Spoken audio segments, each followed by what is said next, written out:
Remue Ménage. Je serai le président de tous les Sénégalais. Merci de votre fidélité. Nous sommes dans votre émission Remue Ménage. Remue Ménage. Tous les dimanches de 10h à 11h, Remue Ménage épluche et décortique pour vous l'actualité de la semaine. Remue Ménage reçoit des chroniqueurs, des politologues, des sociologues, des analystes, des universitaires, bref, Tous les intellectuels. avec son dynamisme et sa réactivité, Alassane Samba Diop, avec ses invités, commente l'actu, histoire d'approfondir et de mieux comprendre.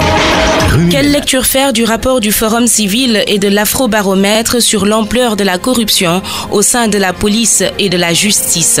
Le rapport du JIABA qui plaide pour des procès dans la lutte contre le blanchiment d'argent et la délinquance financière, quelle analyse en faire? Sur quel levier faut-il s'appuyer pour relancer la machine économique? Pour débattre de ces questions d'actualité, Alassane Samba Diop reçoit ce dimanche 14 juillet 2013 Mounirou Ndiaye, professeur d'économie à l'Université de Thiès, et Abdoulaziz Gueye, économiste. Remue Ménage, dimanche 10h-11h avec Alassane Samba Diop sur la RFM, la radio de toute l'actualité. Dimanche 14 juillet 2013, merci d'être à l'écoute de Remue Ménage. Bienvenue à tous nos auditeurs. Nous sommes donc dans ce studio Eva Mbaye de la RFM avec Mounir Ndiaye, économiste professeur à l'Université de Thiès, auteur d'ouvrages tels que L'économie sénégalaise, enjeux et problématiques, Sonatel et le pacte libéral du Sénégal. Abdelaziz Gueye aussi avec nous, polytechnicien économiste, chef de projet spécialiste dans l'emploi des jeunes. Merci monsieur d'avoir accepté notre invitation. Le rapport du Forum civil est sorti sur la corruption au Sénégal. La police et la justice sont épinglés. Est-ce que Mounir, vous pensez qu'il y a une volonté réelle de lutter contre la corruption au Sénégal? Merci Alassane Samba Diop. Je remercie également M. Abdelaziz Diop. Je vous remercie de cette invitation. Abdelaziz Gueye du moins, excusez-moi. Je vous remercie également de cette invitation. Encore une fois, nous sommes là pour partager avec les Sénégalais le peu de connaissances que nous avons par rapport à la marche de la nation. Je pense que cette question de la corruption est une question lancinante qui est là depuis longtemps et qui véritablement a été considérée donc avec raison par plusieurs observateurs comme l'une des causes fondamentales du sous-développement de notre pays.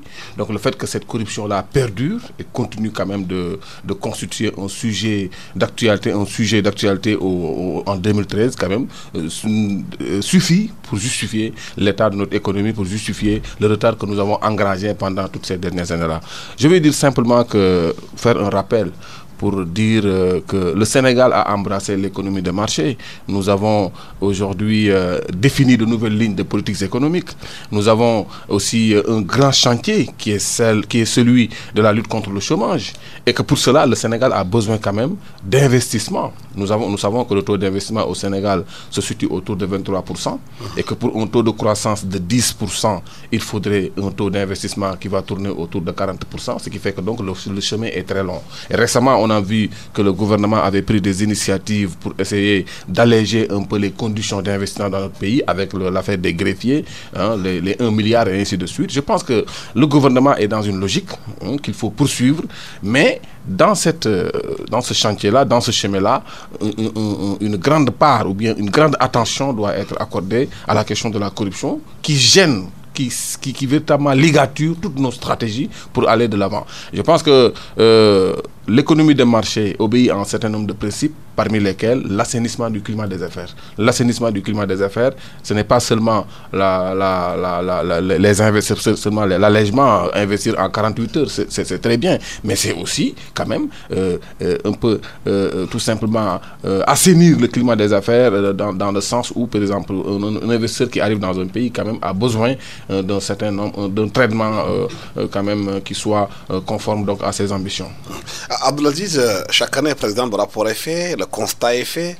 Est-ce qu'il y a des actions vigoureuses qui sont prises pour lutter efficacement contre la corruption? Merci Alassane, bonjour à Mounirou et bonjour à tous les auditeurs de la RFM. Et surtout, bon Ramadan, même si pour les Sékènes, les Sékènes et les Djaven d'ailleurs, c'est un mois de calvaire pour eux. Sur la question de la corruption, j'allais dire, rien de nouveau sous le soleil. Le rapport ne nous apprend absolument rien, malheureusement. Ça répond en partie à votre question. En tout cas, de ma station ou de mon point de vue, je ne vois pas à part la création des OFNAC, le rétablissement de la CRI, tout ça c'est bien. Mais la pollution, je pense que la corruption, c'est quelque chose de beaucoup plus insidieux que cela. C'est penser qu'on doit donner un pot de vin quand on va à l'hôpital. C'est, je ne sais pas, c'est être obligé, quand on passe à Hambourg, de donner 1000 francs parce que sinon vos papiers vont rester là-bas et vous devez dépenser 15 000 francs de gasoil pour revenir les chercher, etc. etc. Je crois que c'est un tout. Et malheureusement, attaquer le problème par le haut, dénoncer, comme c'est bien de dénoncer, de mettre au niveau de la rue tout ce qui se fait de manière dans ce domaine, mais je ne pense pas que si on continue sur cette lancée, on sera encore là dans les 100 prochaines années à poser le même problème de la corruption. Mon point de vue est que il faut faire quelque chose, il faut agir, il faut sévir, mais il faut plutôt, je pense, élargir le champ du possible, le champ des domaines du possible pour la production. Être là à vouloir taper sur les policiers, sur la justice, D'ailleurs, il serait intéressant que quelqu'un s'intéresse à combien un brigadier, un gardien de la paix, quel est le salaire d'un gardien de la paix par rapport aux conditions de vie actuelles. Je ne les dédouane pas, hein. Je ne suis pas en train de dire que parce qu'il est mal payé, il doit prélever un impôt sur le citoyen quand il passe sur la route. Mais il y a quand même des questions qui, de mon point de vue, sont sous-jacentes à tout cela. Et si cette problématique n'est pas attaquée, on sera encore là à parler de corruption. Sur le plan institutionnel, on a assisté à la mise en place de l'OFNAC, tout ça c'est bien. Mais au niveau le plus bas, au niveau du vulgum pecus, je ne vois pas qu'est-ce qui peut aujourd'hui inverser la tendance. Et mon point de vue est qu'on ne doit pas continuer à se focaliser, à braquer, à avoir le même schéma de réflexion. C'est important, Mounirou l'a rappelé, pour un pays de lutter contre la corruption et tout cela. Mais je pense que nous avons des priorités encore plus importantes que celles-là. Et que si nous ne les attaquons pas correctement, nous serons la proportion de la corruption dans notre économie va être extrêmement grande. Pour résumer, c'est simplement une question de fraction, numérateur et dénominateur. On ne peut pas, pour réduire la corruption, il faut augmenter le dénominateur. Il faut augmenter la taille de cet échantillon qui permettra à un moment donné de diluer cette corruption et peut-être même de l'annuler dans les comportements, mais pas seulement en termes de répression, un arsenal juridique et répressif. Il faut qu'on aille beaucoup plus loin que cela. Mounir, comment lutter contre la corruption? Il a dit de façon beaucoup plus basse, de façon triviale. Par exemple, vous avez un dossier, vous l'amenez dans un ministère, un fonctionnaire, parce qu'il ne peut pas gagner de l'argent sur le dossier que vous avez amené, vous demande de l'argent, vous refusez, votre dossier est bloqué. Bon, je pense que ceci est un ancien problème qui véritablement est vécu par tout le monde. Je pense que vous avez une fois pris votre véhicule et en allant de manière pressée faire cours à l'université ou bien venir à Dakar pour une soutenance de mémoire, on est bloqué dans la route parce que tout simplement il nous manque tel papier et qu'on soit obligé de sortir quelque chose pour passer. Je pense que ça, nous le vivons tous les jours. Et c'est regrettable. Mais je pense que, comme l'a donc suggéré M.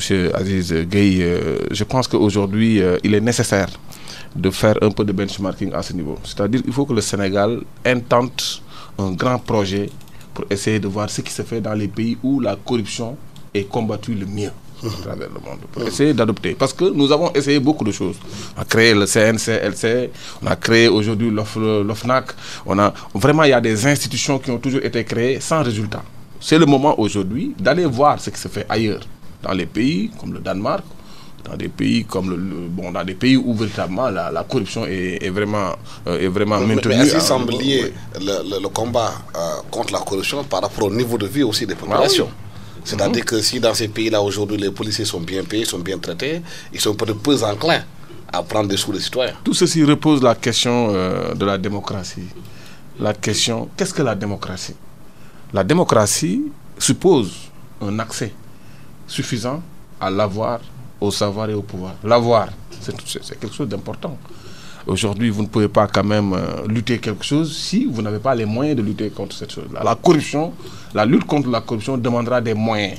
Les moyens, ce chiffre en termes de milliards. C'est-à-dire il faudrait augmenter. Parce que pour dire à quelqu'un, si la prochaine fois je vous attrape, je vais mettre en prison, il faut tout simplement le mettre à l'aise. Je pense qu'il y a beaucoup de réformes qu'il faut donc adopter dans le domaine des barèmes de rémunération au niveau de la fonction publique.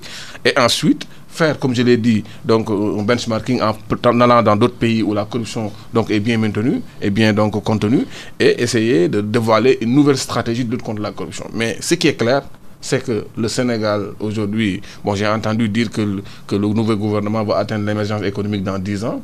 Je pense que quand même dans les conditions actuelles, l'émergence économique, ce ne sera même pas dans 100 ans. Parce que les germes qui doivent porter cette émergence-là ne sont pas semés. Les politiques qui doivent permettre d'atteindre cette émergence-là ne sont pas en l'œuvre dans notre pays. Et aujourd'hui, la question de la corruption doit donc représenter un point focal sur lequel le gouvernement doit bien travailler. J'ai vu dans un reportage en Guinée, il y avait des policiers en civil qui coffraient d'autres policiers. Parce qu'il ne faut pas penser que la Guinée est un pays pauvre et qu'on ne peut pas recopier sur la Guinée. Allons voir ce qu'en Guinée ils font. Parce que j'ai vu ça sur France 24 où des Guinéens en civil, avec des voitures banalisées, étaient dans les rues pour coffrer des policiers qui véritablement ne faisaient pas bien le travail. Donc je pense qu'il faudra regarder ce que les autres font, redéfinir la politique anti-corruption, et tout ceci doit être basé quand même sur une revalorisation des rémunérations au niveau de ces agents-là. Aziz, il n'y a pas seulement la corruption au Sénégal, il y a aussi le blanchiment d'argent. Il y a le GIABA, le groupe intergouvernemental d'action contre le blanchiment d'argent en Afrique de l'Ouest, qui a sorti un rapport en disant que le blanchiment d'argent au Sénégal est encore très très prégnant, et surtout le GIABA demande que ceux-là qui sont convaincus de blanchiment soient traduits en justice. Parce que la plupart d'entre eux ne vont pas en justice. Bon, là maintenant, je pense qu'on change de catégorie de citoyens. Parce que pour parler de blanchiment d'argent, ce n'est pas mes jeunes frères de la Gueule Tapée ou ceux de Santhiaba à Ziguinchor. C'est vraiment, on change de braquet. On n'est plus dans le même échantillon de population. Cette ligne de fracture d'ailleurs est quelque chose qu'il faudra peut-être que les sociologues analysent. Il y a des gens qui, à un moment donné, se pensent au-dessus des lois. Et qui d'ailleurs dans les comportements quotidiens le montrent à suffisance. Et je pense qu'il est de la responsabilité de l'État de faire en sorte que notre commun désir de vivre ensemble repose sur une base égalitaire. Ce mot est important, cette base égalitaire. Et c'est ce qui fait que quelqu'un comme moi est un peu dubitatif. Parce que tant qu'on n'arrivera pas à traiter tous les citoyens sur le même pied d'égalité, qu'ils s'appellent Karim Meïssa Wade ou Mounirou ou ça ne doit pas être important. Ce qui est important, ce sont les faits qu'on leur reproche et sur lesquels on travaille. Et malheureusement, on continue. Bon, le GIABA a bien noté le Sénégal, les rapports sur la corruption ont mal noté le Sénégal. Pour moi, tout ça, j'allais dire, c'est de la vaste blague. Parce que je considère que ce n'est pas ça qui va nous permettre de nous en sortir. Tout à l'heure, quand Mounirou parlait, je voulais donner un exemple simple. Sur la route de l'aéroport à Rufisque, on peut, donc je l'affirme haut et fort à la radio, on peut améliorer sensiblement les vitesses de trafic sur cette route en annulant le contrôle systématique des pièces. Simplement en disant à la gendarmerie qui est responsable de cet axe, de l'aéroport jusqu'à Rufisque, vous n'arrêtez plus un véhicule simplement parce que c'est un Ndiagandiaï ou c'est un taxi ou c'est un clando ou c'est un etc. Parce que vous créez de la gêne. C'est 86 400 véhicules par jour sur cet axe. Si vous arrêtez un véhicule, vous nous faites perdre un certain nombre de... Vous faites perdre à l'économie de l'argent. Mais ça, c'est une décision qui est politique. Quelqu'un qui a la charge de ce département doit pouvoir dire, mais il ne s'agit pas de... On ne parle pas d'impunité. Mais simplement voir, si vous prenez cet axe, bon c'est valable pour tous les axes routiers du Sénégal, hein, mais vous verrez qu'à un moment donné, vous êtes obligé de freiner parce que le véhicule qui vous précède est un véhicule sur lequel le policier ou le gendarme a une perspective de gain. Et tout le monde va s'arrêter parce que bon, il va... Ça bloque tout le monde. Ça bloque tout le monde, on rattrape d'argent. Quand on parle de perte d'externalités négatives de la circulation sur l'économie, mais c'est ce genre de comportement. Et je crois que ce n'est pas suffisamment, les gens ne sont pas suffisamment imprégnés de tout cela. Je pense que même des fois la question religieuse pourrait être convoquée. En tout cas, dans notre religion à nous, ce type de prélèvement fiscal est banni. C'est de riba. Et tu ne peux pas nourrir ta famille avec cela et espérer des lendemains. Mais bon, je pense qu'à un moment donné, toutes les forces doivent être convoquées pour pouvoir dire ça ne nous mène à rien. Nous allons vers le mur. Et tous ensemble. Mais là, vous posez une question de fond aujourd'hui. Si vous parlez de type religieux aujourd'hui, et si les religieux prennent de l'argent, ils ne savent pas d'où provient l'argent, ils en font ce qu'ils veulent aussi, c'est un problème, Mounir. Oui, je pense que Abdelaziz a touché du doigt un sujet qui me préoccupe, parce que moi, je fais partie de ceux qui pensent que l'alternative est quand même dans le religieux. Je pense cela profondément. Et si eux-mêmes les religieux qui ne travaillent pas, qui ont beaucoup d'argent, qui ont les plus belles maisons du monde, mais l'argent qui... Je pense que c'est pas... Il faut faire la dichotomie entre religieux et religieux. Je pense qu'il y a religieux et il y a religieux. Je pense que moi, j'ai été sidéré quand même de constater la manière... Bon, moi, je suis dans une famille d'arabisants. Je suis sidéré de constater la manière dont ces gens-là sont marginalisés, alors qu'ils sont porteurs d'idées. C'est des gens qui ont des diplômes. C'est pas seulement en langue française qu'on peut avoir un diplôme. C'est des gens qui ont des diplômes. Et je vais dire simplement que cette lutte contre la corruption-là, je pense que dans les religions, et dans le Coran, par exemple, on nous dit, voilà, c'est-à-dire vous ne pouvez pas semer la corruption parce que Dieu l'a purifié la terre. Il faudrait... Parce que si vous le faites, vous êtes en train d'enfreindre quelque chose. Et il y a aussi le retour de bâton qui va donc se voir comme cela se voit aujourd'hui avec les effets de la corruption sur notre économie. Je pense que quand même à ce niveau-là, il y a une niche à explorer pour voir comment on peut mettre à contribution les religieux pour lutter contre ces problèmes. Je pense que les religions parlent. Hein. Le problème qu'il y a, c'est simplement que aujourd'hui les mentalités sont telles que j'ai dit que les germes qui vont permettre de se développer ne sont pas là. Les gens ne sont pas prêts à se développer. Cette question de malgouvernance-là, nous la traînons depuis 1960. Et aujourd'hui, ce qu'il faut faire, c'est qu'il faut tirer les leçons du passé. Je pense que Abdou Senghor a mis les Sénégalais d'un point de vue culturel, il a mis les Sénégalais ensemble, il a réussi quelque chose. C'est Senghor qui tenait à ce que si un Sénégalais donc, du Ndiambour réussit le concours de l'ENA, au lieu de le mobiliser pour son travail vers le Ndiambour, on le mobilise vers le Fouladou, par exemple, pour se marier là-bas et se brasser là-bas. C'est Senghor qui tenait à mettre ensemble ces Sénégalais-là, il a réussi quelque chose. Abdou Diouf est venu, il a fortifié les institutions de la République, qui a fait que le Sénégal avait une très bonne image, qui fait que dans l'UNESCO, dans l'ONU, beaucoup de Sénégalais étaient représentés. Abdoulaye Wade est venu, il a fait quelque chose. Je pense que Cheikh Tidiane Gadio l'a rappelé l'autre jour et les gens n'ont pas compris, mais il a parfaitement raison quand il dit que c'est le moment pour les Sénégalais de voir ce que Abdoulaye Wade a fait et de l'améliorer. Abdoulaye Wade a montré aux Sénégalais que vous pouvez faire ce que vous voulez.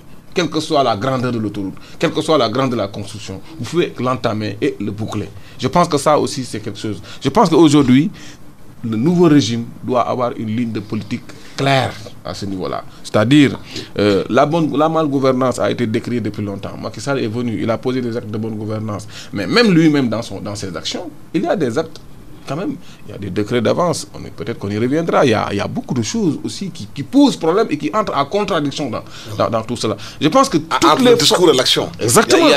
Ah oui. Il y a toutes les forces vives de la nation pour lutter contre la corruption, pour instaurer une bonne gouvernance. Tout le monde doit être associé. Je pense que Sidi Lamine a récemment relaté un problème par rapport à la venue d'Obama. Aucun religieux n'a été représenté. C'est comme si, véritablement, on voulait ignorer ces religieux-là. Quand un note aussi important, je pense que les religieux, les Mor Fouti Outal, El Hadji Malick Sy Touba, allaient voir aussi des politiciens. Je pense que même dans le Coran, il y a le nom Oul Amr, c'est-à-dire ceux qui détiennent les affaires. Les religieux peuvent traiter avec ces gens-là. Je pense qu'il fallait quand même inviter les religieux à venir. Donc il y a beaucoup d'anomalies dans la conduite de nos affaires qui excluent des gens, alors que toutes les forces vives de la nation doivent être mises en contribution pour surmonter la question de la corruption, pour essayer d'adopter des démarches de bonne gouvernance qui nous permettront d'amorcer l'émergence. Pourtant, Abdelaziz, l'Afrobaromètre qui a sorti son sondage aussi a montré que 71% des sondés approuvent la lutte contre les biens mal acquis. Non, ça, je pense qu'ils ont même mal sondé. Je pense qu'ils ont mal sondé. On ne peut pas ne pas approuver une lutte contre du bien mal acquis. Seulement, ce que moi-même je désapprouve, c'est l'instrumentalisation qui est faite de cela. Il y a des gens qui sont en prison pour, je ne sais pas, avoir volé deux poules et trois œufs. Ils sont malades. Vous n'en avez jamais entendu parler. Mais il suffit que quelqu'un qui est accusé de quelque chose saigne du nez pour que ce soit relié sur RFI. Il y a quelque chose de malsain. Et tant que Je considère que tant que les Sénégalais ne seront pas traités sur un pied d'égalité, on n'y arrivera pas. Et pour moi, la responsabilité majeure incombe au président de la République. Mounirou a rappelé tout à l'heure ce que les autres présidents ont fait. Le vieux président, qu'on l'aime ou qu'on l'aime pas, il a fait. Il a fait et il a tenté de faire.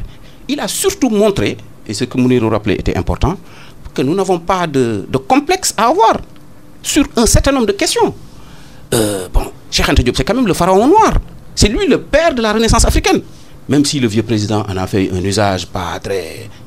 Aujourd'hui, personne...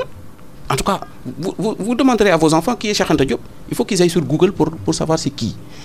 Je crois qu'aujourd'hui, la responsabilité majeure de l'actuel président de la République, c'est de voir quel est le legs qu'il va laisser aux citoyens. Sur cette question de corruption, etc. Tout à l'heure, on avait abordé la question des 7 milliards d'amnistie fiscale à la presse. Mais quand est-ce qu'on parle d'égalité? Comment on peut se réveiller dans un pays aussi pauvre, très endetté, pour dire qu'on va donner un cadeau, une partie de mon argent, parce que vous êtes dépositaire de la souveraineté publique, vous allez prendre une partie de mon argent, vous donner à quelqu'un. Mais moi, je suis patron d'entreprise. J'ai mes gens qui tirent le diable par la queue, qui cherchent même le diable pour lui tirer la queue, ils ne le voient pas. Mais vous pouvez distribuer de l'argent public comme cela. Le vieux président en distribuait au palais, etc., avec sa valise. Le nouveau je considère qu'il n'a pas le droit de procéder de la sorte. C'est valable pour la corruption, c'est valable pour beaucoup de questions. Sur même les actes qu'il prend, Mounirou a rappelé un certain nombre de choses, je ne veux pas revenir dessus. Je crois qu'il est temps que quelqu'un dise que, attention, watch out, on ne peut pas continuer comme ça. En tout cas, vous n'avez pas le droit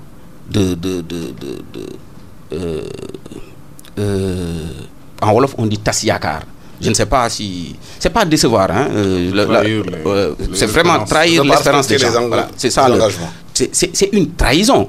Bon, c'est pas la haute trahison telle que prévue par les juristes comme Mounirou et autres là, mais vous ne pouvez pas faire ça.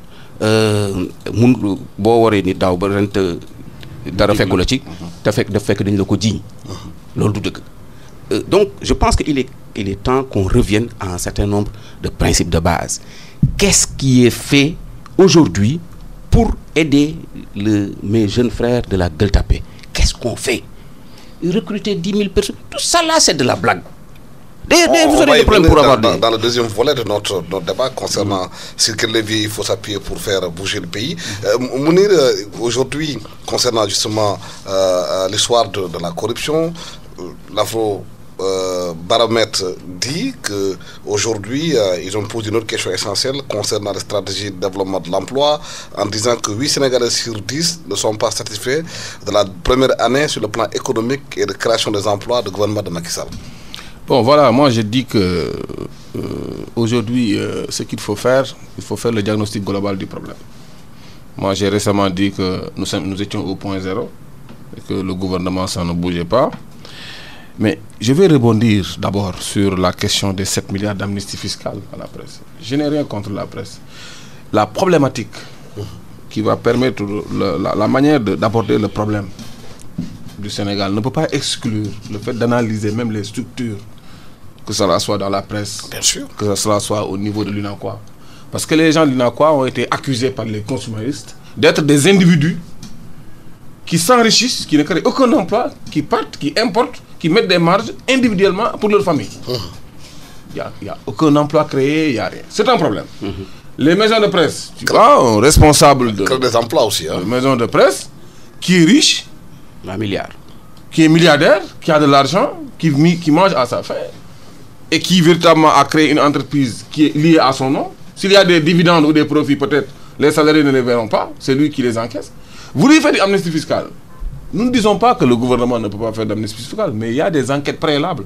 Parce que amnistie fiscale, ça repose sur des critères et une organisation bien définie par les fiscalistes et les juristes.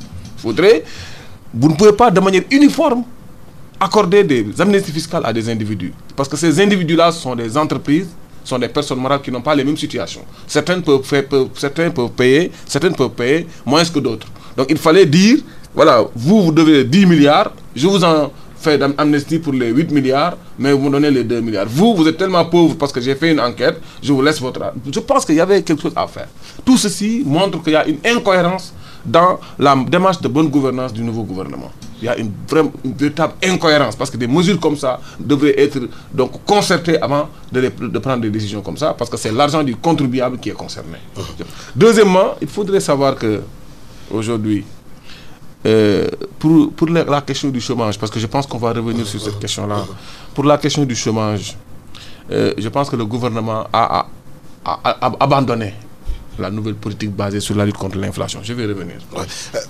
Par rapport à l'amnistie fiscale pour les journaux, je précise aussi que les patrons de presse ont dit que la moitié de l'argent amnistié, ce sont les médias d'État qui le détenaient, c'est la RTS, c'est le Soleil, les journalistes, c'est vrai, le privé aussi doit, mais que l'État du Sénégal aussi doit beaucoup de publicité aussi qu'ils ne payent pas aux journaux. Bon, ça, c'est les patrons de presse qui le disent, mais... C'est les rapports qu'ils ont sortis, hein, mais sur la table. On ne va pas être dans peut-être... Mais c'est important de préciser ça à nos auditeurs. Hein? Non. Ils ont été amnistiés. Nous, on n'a pas été amnistiés. Nous sommes aussi importants dans ce Sénégal que nous créons des emplois, nous nourrissons des pères de famille. On ne nous a même pas enquêtés pour savoir quels sont nos problèmes. La petite et moyenne entreprise sénégalaise, c'est 90% de l'emploi. Personne, même le code des marchés publics n'est pas organisé pour que nous ayons des marchés dans la commande publique. Si vous regardez le code des marchés publics français, le principe d'allotissement des travaux, c'est l'article 10 de ce code. Il faut découper les marchés pour permettre aux PME françaises d'accéder à la commande publique, pour favoriser, c'est écrit, hein, pour favoriser la petite et moyenne entreprise à l'accès à la commande publique. C'est de l'argent public français. Ils considèrent que ça doit profiter au maximum de Français. Mais qu'est-ce qui fait que nous, on doit suivre Banque mondiale ou je sais pas, les théories? Non, je pense que c'est un débat à un moment donné qu'il faudra poser. Absolument. S'il faut amnistier, pourquoi ne pas amnistier tout le monde? D'autant que d'ailleurs, si vous regardez, Mounirou a un certain nombre de documents, l'impôt sur les sociétés, mais produit combien? 78 milliards en 2009, pour lesquels, rien que la Sonatel paye 50 milliards. Il vous reste combien? 28. Si vous enlevez Tigo, Expresso, je ne sais pas trop quoi là, il reste combien? Si vous enlevez les... Non. Alors que l'impôt sur les salaires, je peux vous donner les chiffres, hein, vous les trouverez dans tous les rapports FMI et consorts. En ce moment, peut-être qu'ils auraient pu créer une redevance télécommunication, ce que le vieux président avait commencé à faire, même si c'était pour d'autres raisons, et dire aujourd'hui que bon, voilà, ce que je prends sur les sociétés, les 78 milliards, mais je peux les prendre sur les mines, le télécom, et 3 ou 4 secteurs, et j'amnistie tout le monde. Ad vitam. Non, je pense qu'il y a un manque de vision, il y a un manque de repères, il y a un manque de point de vue. Il n'est devant favorable pour qui ne sait où il va. Tant qu'à un moment donné, on ne s'asseyera pas pour dire que bon, c'est pas notre problème, ce qu'il appelle diagnostic. Mais avant de traiter un malade, il faut d'abord savoir de quoi il souffre. Le président actuel... Est-ce qu'on ne sait pas de quoi il souffre? Non, le président actuel... Le remède qui manque. Non. Lui, il n'a pas le droit de dire « je ne sais pas ». Encore une fois, il a été directeur de société. Il a été ministre dans plusieurs portefeuilles. Il a été premier ministre. Il a été président de l'Assemblée. Il est président de la République. Il ne peut pas dire « je ne sais pas ». Il n'a pas le droit de dire « bon, gars, faites au mieux ». Non. Le capitaine du bateau, il n'a pas le droit, il n'a pas droit à l'erreur, lui. Toi, oui. Mounirou, oui. Moi, oui. Mais lui, non. C'est sur cette base qu'il a demandé la confiance du peuple sénégalais. Et effectivement, au vu de son parcours, quand vous recrutez quelqu'un, vous regardez le CV et tout. Au vu de son CV, il était quand même taillé pour l'emploi.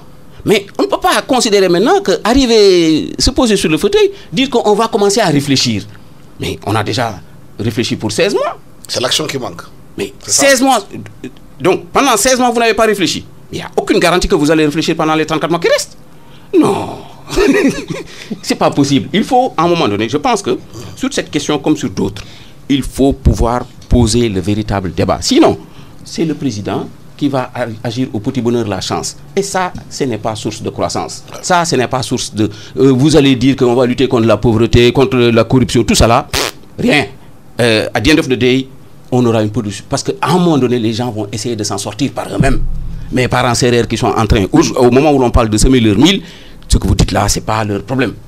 ils sont en train de voir, bon, quand est-ce qu'il va pleuvoir, combien ils vont gagner dans le mille. Ça ne dépasse pas 100 000 francs l'hectare. Ils ne pourront pas vivre avec. Ils seront obligés de prendre la charrette et de venir à Dakar et d'essayer de s'en sortir. Essayer de s'en sortir. Au mieux. Maintenant, si ce n'est pas toujours dans le très ethical standard, ce n'est pas grave. C'est un combat pour la survie. Ils sont dans un éternel combat pour la survie. Ils ne peuvent pas prendre des considérations aussi légères pour eux. Aziz pose une question essentielle. C'est l'emploi aujourd'hui au Sénégal. Sur quel levier il faut s'appuyer aujourd'hui pour que l'économie redémarre? Pourquoi jusqu'à présent les choses sont cain-cain? Je pense que c'est le moment aujourd'hui, solennellement, de dire aux Sénégalais que nous avons tous combattu Abdoulaye Wade. Parce que c'est pas parce que nous n'avons pas reconnu ce qu'il a fait, mais parce que tout simplement il y avait une pente que le gouvernement, que l'État du Sénégal avait pris du point de vue économique en termes de gaspillage de deniers publics, qui a fait que les Sénégalais. Mais tout ce qu'on disait pour combattre Abdoulaye Wade sur l'inflation, je pense que l'inflation est une inflation importée. Le gouvernement est dans une logique de lutte contre l'inflation. Mais même les étudiants en deuxième année de sciences économiques savent que la lutte contre l'inflation ne sert pas le chômage. Exact. Parce qu'il y a un grand économiste qui s'appelle Phillips, qui avait démontré ça dans le cadre de l'économie de l'Angleterre. Il avait montré, à partir de 1861 jusqu'à 1954, si je me rappelle bien, il avait pu montrer qu'à chaque fois que l'Angleterre avait maîtrisé l'inflation, il avait creusé le chômage. À chaque fois que le gouvernement... Maintenant, qu'est-ce qu'il faut faire pour lutter contre le chômage? Cette même remarque a été faite par Paul Samuelson et Robert Solow dans le cas des États-Unis sur 100 années d'observation, qui ont montré qu'il y avait une relation inverse entre l'inflation et le chômage. Donc aujourd'hui, je pense que le gouvernement doit changer de stratégie. C'est le moment de le faire. Parce que la lutte contre l'inflation ne soutient ni l'emploi, ni la solvabilité de la dette publique. Qu'est-ce qu'il faudrait aujourd'hui? Parce qu'aujourd'hui, le père de famille que vous voulez aider à faire face à ses dépenses, vous ne pouvez pas lui faire bénéficier de baisses précaires de prix au lieu de lui permettre d'embaucher, par exemple, de faire embaucher son fils. Moi, je pense que si vous venez dans ma maison, j'affronte tout seul les dépenses de la maison. Vous me faites des prix, des fois ça augmente, des fois ça baisse. Je préfère que vous preniez un membre de ma famille, vous le mettez au travail pour que dans la famille, nous puissions avoir la capacité d'affronter les dépenses. Je pense qu'aujourd'hui, il faut abandonner cette lutte contre l'inflation qui est précaire, qui ne repose sur aucun fondement, et essayer de peaufiner la stratégie de réduction du chômage. Mais justement, Aziz, vous êtes spécialisé pour l'emploi des jeunes. Qu'est-ce qu'il faut faire pour créer les emplois? Non, je crois que Mounirou vient de poser le débat de fond. Je crois que nos gouvernants sont vraiment en carence d'idées. Ce qu'il vient de dire en rappelant un certain nombre de faits historiques, il n'était pas là quand ça s'écrivait. Donc ce sont des faits qui sont là et les faits sont têtus. Malheureusement, on suit encore en 2013 des politiques Banque mondiale, des gens qui... Mais aujourd'hui, pour permettre au père de famille qui a 2-3 enfants dans la maison en âge de travail qui ne répatrie de l'emploi, qu'est-ce qu'il faut faire socialement aujourd'hui au Sénégal? Un ménage avec un nombre d'emplois est moins pauvre. C'est-à-dire, quand il y a un emploi, le ménage devient moins pauvre. Il vient de donner même l'explication sociologique dans notre... Donc aujourd'hui, mais il faut créer cet emploi. Comment le créer? Créer de l'emploi, cela doit être le leitmotiv pour n'importe quel membre du gouvernement. Créer de l'emploi jeune, donc je nuance, doit être un sacerdoce pour le président Macky Sall. Comment? Il ne doit rien faire d'autre. Tout ce qu'il fait de 0h à 23h59, il doit se poser la question combien ça crée d'emplois jeunes. Je ne vais pas rappeler les principes économiques qu'il a fait. Aujourd'hui, comment on crée de l'emploi jeune? 64% de la population a moins de 25 ans. 60% de la population vit en milieu rural. Des terres dégradées. Si vous voulez résoudre cette équation, la quadrature du cercle, vous arriverez à... Il faut créer des emplois jeunes dans l'agriculture. Il faut mettre les jeunes au travail dans leur terroir d'origine. L'agriculture, c'est du sable, du soleil et de l'eau. Mais il y a des endroits où on a de l'eau 12 mois sur 12, on n'y fait rien du tout. De Kermamarsar à Mbola, sur 67 km, tu as de l'eau qui se penche dans la nature, tes parents viennent faire boire le bovin, c'est tout. Je peux citer toutes les sources d'eau de surface pour lesquelles il n'y a aucune espèce, on ne commence même pas la valorisation. Le terme vallée fossile est peut-être maintenant géostratégiquement chargé. Depuis 1919, les Blancs sont en train de travailler dessus. On a l'impression qu'on est frappé d'amnésie collective. créer de l'emploi jeune. Aujourd'hui, le déficit de la balance commerciale peut être réduit de moitié uniquement sur des productions agricoles.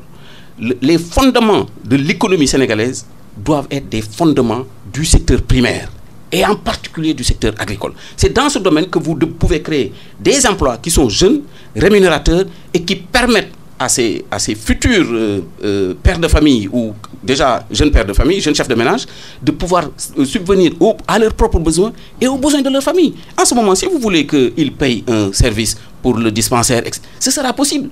Mais s'il n'y a pas quelque chose qui permette de générer des revenus, les revenus agricoles sont des revenus renouvelables. Pour autant que ce soit bien pensé, nous ne manquons pas de terre, comme je l'ai dit tout à l'heure. On l'octroie à des gens, 20 000 hectares à une société, je pense que c'est des Italiens qui veulent faire de l'éthanol. Mais je considère que c'était plus rentable économiquement, politiquement et socialement de donner ces 20 000 hectares à 20 000 jeunes chefs de famille et de construire à Nguit, là où ils sont, ce village où est la station de pompage de la Sonès, de construire maintenant une ville de 20 000 maisons pour les aider, eux. Et ils ont un industriel à qui ils peuvent livrer la patate douce qu'ils cultivent ou le tournesol ou je ne sais pas trop quoi. Mais voilà une politique. Si vous mettez aujourd'hui 200 et quelques millions dans cette zone de Dagana, mais le développement économique du Sénégal passera par le développement de l'agriculture. Une agriculture maîtrisée, moderne, pas ce que nos parents et vos parents font. Je vous ai dit tout à l'heure qu'un hectare de mil ne peut pas nourrir son homme. Le président Sékou Kounché disait à un moment donné que le développement du Niger passera par le développement de la culture du niébé. Vous en connaissez quelque chose au niveau du Fouta avec les cultures de décrue. Mais où est-ce que vous avez entendu quelqu'un parler de culture du niébé au Sénégal? Le niébé a la même valeur nutritive en protéines que la viande. Bon, le ndambé pour les Sékènes, c'est quelque chose qu'ils connaissent. Ils peuvent en vivre. Et c'est nourrissant. C'est extrêmement nourrissant. Mais on est là à faire de l'arachide, à faire du mil. Non, il manque quelque part, de mon point de vue, ce que j'appelle de la générosité politique. C'est-à-dire que quelqu'un qui se réveille et qui dit que bon, voilà, ça ce sont mes jeunes frères, mes neveux et mes cousins. Il faut que, de manière, même sur le plan philosophie religieuse, faire quelque chose, semer un arbre, ça va vous survivre. Faire en sorte que ces jeunes puissent semer 10 000 arbres chacun, mais ça vous survivra.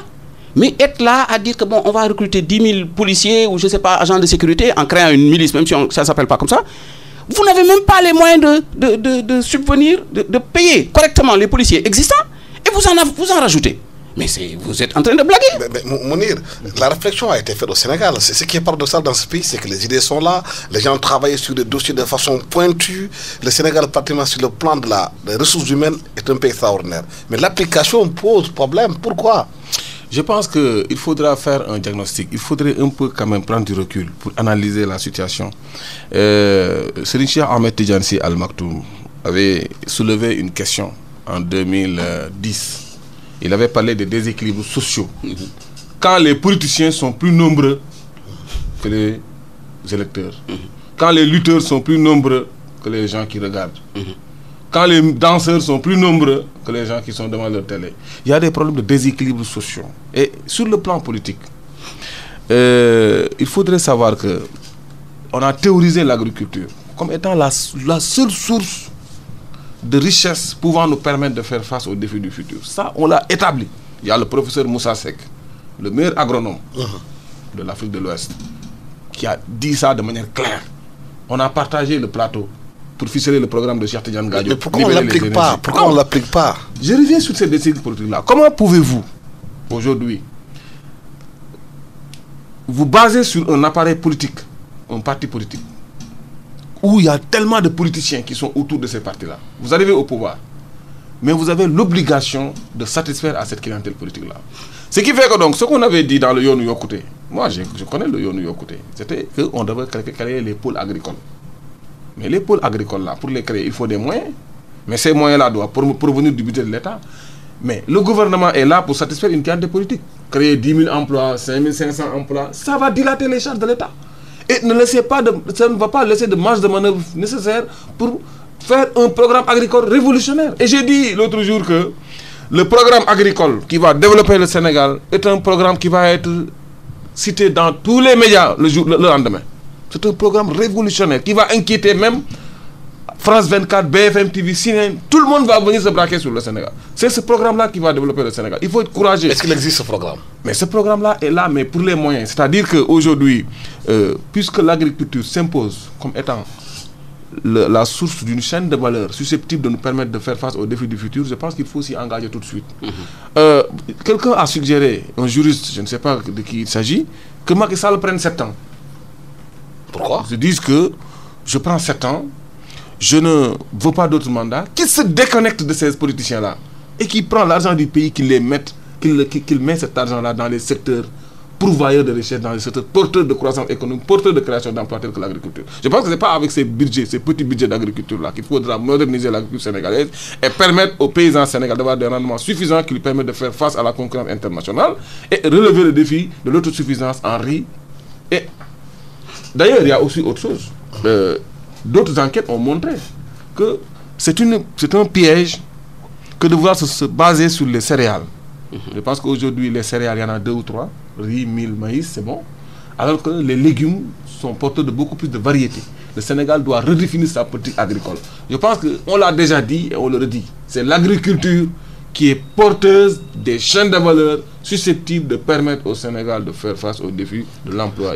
L'agriculture, les gens disent que c'est le principal levier sur lequel on doit s'appuyer pour développer le pays, non seulement pour avoir l'autosuffisance alimentaire, permettre au Sénégal de bien se nourrir et bien travailler, mais le gouvernement dit qu'ils n'ont pas de moyens, ils n'ont pas d'argent, parce qu'ils ont hérité aussi d'une situation calamiteuse.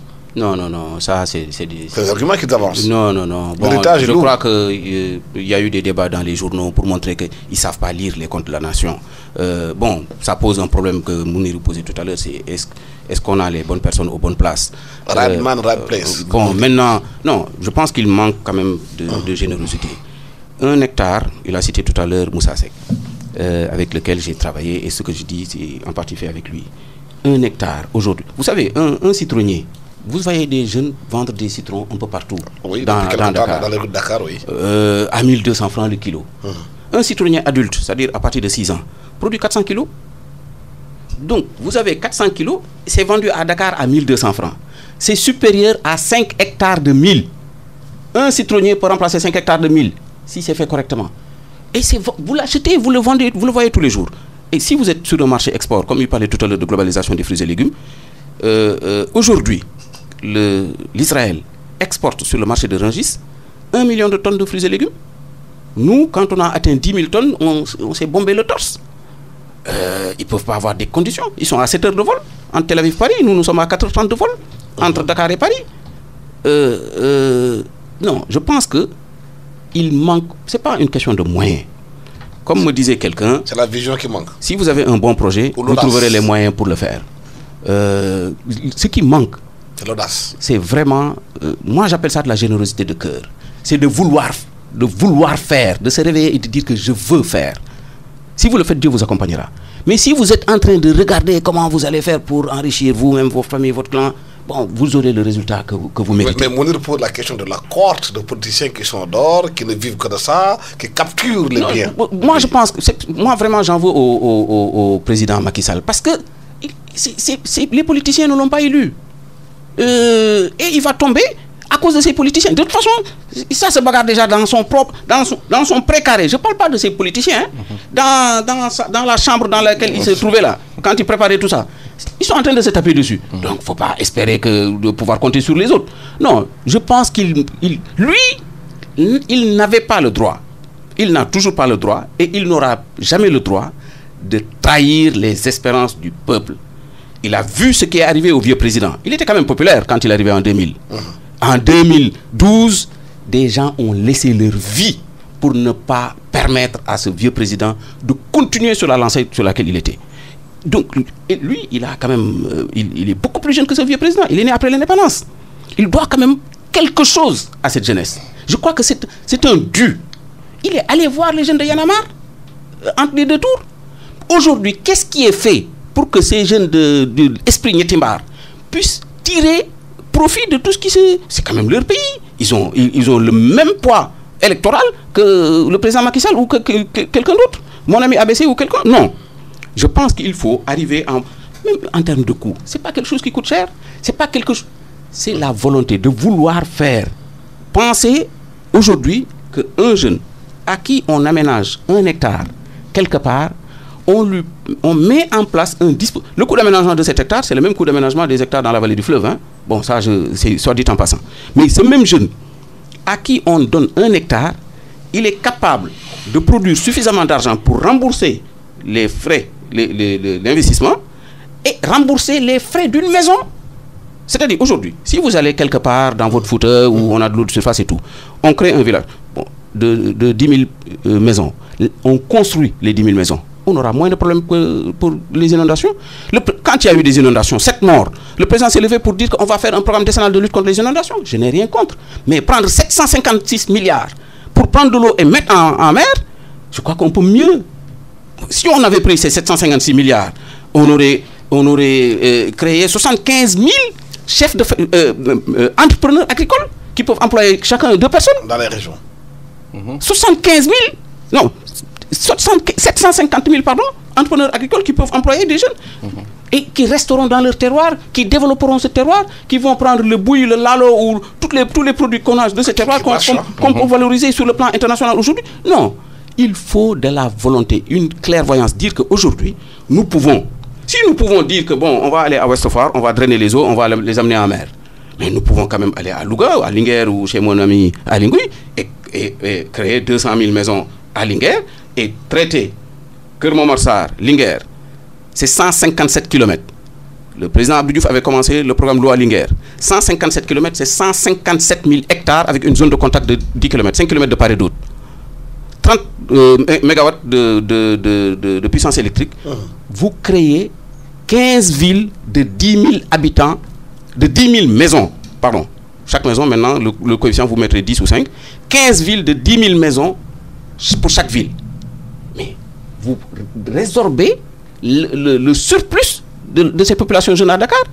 Vous créez un pôle d'attraction, vous inversez les polarités, c'est-à-dire que vous créez un point d'attraction qui est aussi fort, sinon plus fort que Dakar. Ce qui fait que le jeune qui vient de Tchadjaï, il aura plus intérêt à aller dans ce couloir vert qu'à venir grossir les rangs du chômage et de la délinquance à Dakar.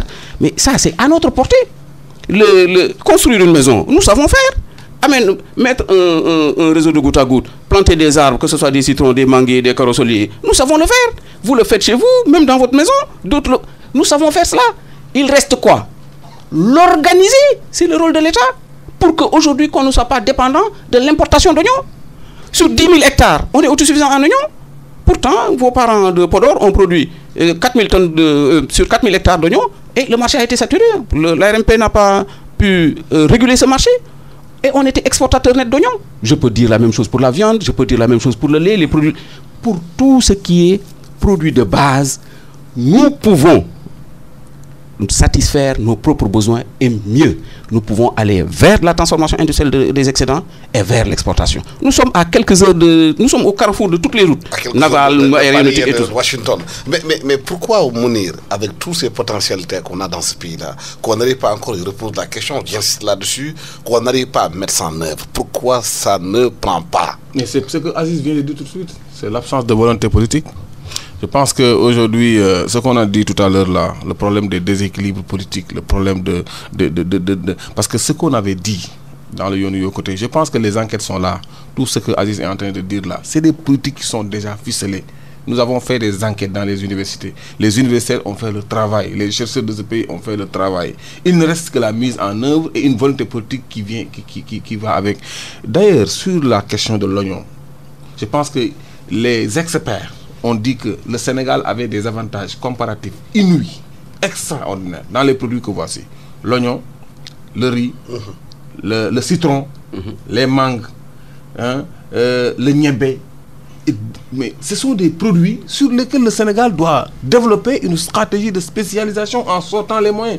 Et quel que soit l'angle idéologique d'analyse, le gouvernement du Sénégal est interpellé et le premier promoteur qui doit être initiateur du programme qui va nous permettre de surmonter le chômage et de relever les défis économiques à court et moyen terme. Je pense que ça, il n'y a pas d'ambiguïté à ce niveau-là. Les programmes sont là. S'ils veulent savoir, Aziz est là, d'autres experts sont là. Ils peuvent leur fournir.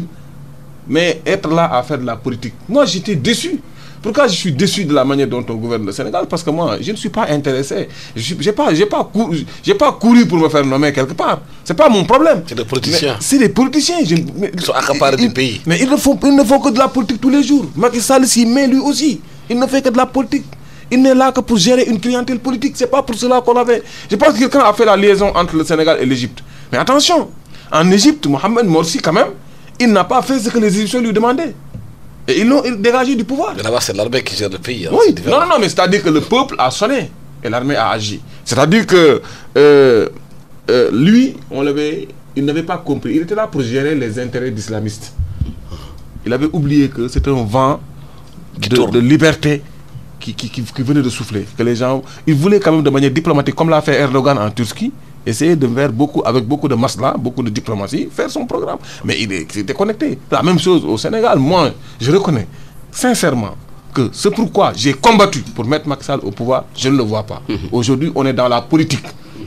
On est dans la nomination de politiciens, on est dans l'accaparement de l'appareil d'État par des politiciens qui se font des querelles tous les jours, qui posent des débats qui ne sont pas des débats, qui sont là pour faire des décrets d'avance. 26 décrets d'avance. Aucun décret d'avance n'a concerné profondément l'agriculture. C'est des décrets d'avance pour gérer des priorités à francophonie. Mais qu'est-ce que la francophonie va nous permettre de gagner? Mais il faut être sérieux. Il faut faire un arbitrage coût des avantages. Il faut faire un arbitrage sur le coût d'opportunité.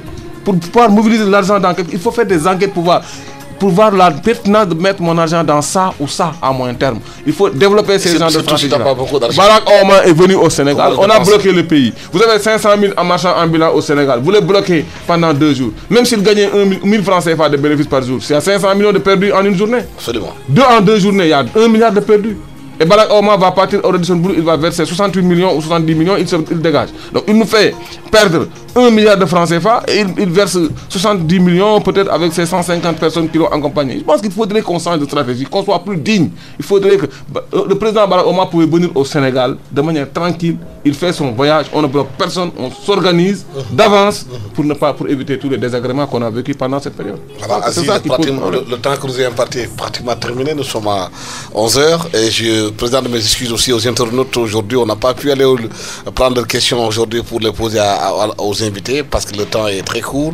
Merci donc de ces questions que vous avez posées. Je pense qu'il y a Insa Djedjou, Mohamed Rassoul Mbaye, Ndongo Li et Yacinthe Mbang qui ont participé au débat. Ces questions, nous allons les prendre prochainement pour pouvoir les poser aux prochains invités qui seront là sur l'antenne de la RFM.